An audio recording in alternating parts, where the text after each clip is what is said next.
Now let's look at an example of how we could use our area sector kind of in an application problem. Example number 3. A circular pizza has a diameter of 12 inches and is cut into 8 congruent slices. What is the area of one slice in terms of pi into the nearest hundredth? And for our purposes now, we're really going to not worry too much about having it in terms of pi and focus more on having into the nearest hundredth. So we go back to our area formula, and we've got that formula of x over 360 times pi r squared. So now we look at what information we're given in our problem. Well, the first piece of information is that the diameter is 12 inches. Well, if we know the diameter is 12 inches, we do know that the diameter is equal to twice the radius. So if we plugged in the 12 for our diameter, we could solve by dividing by 2 and find that our radius is 6, 6 inches.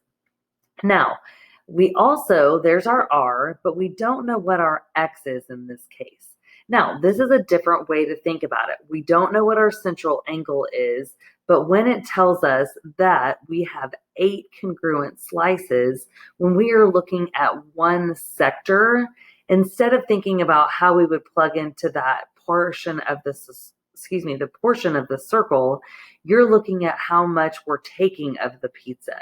If we want one slice out of the 8 congruent slices, what we're taking 1/8 of the pizza. So instead of focusing on our x over 360, we know the portions that were being broken up into are eighths, and we want 1/8.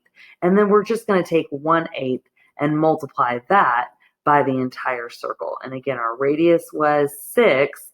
So now we plug this into our calculator and we get that our area is approximately, remember, anytime we plug into a calculator with pi, we can write that it's an approximation. I wouldn't count it wrong if you told me it was equal, but it's 14.14 inches squared. And so this is an application problem for how you also could use it without necessarily knowing your central angle, but knowing that the circle was cut into specific portions. So you could do it this way.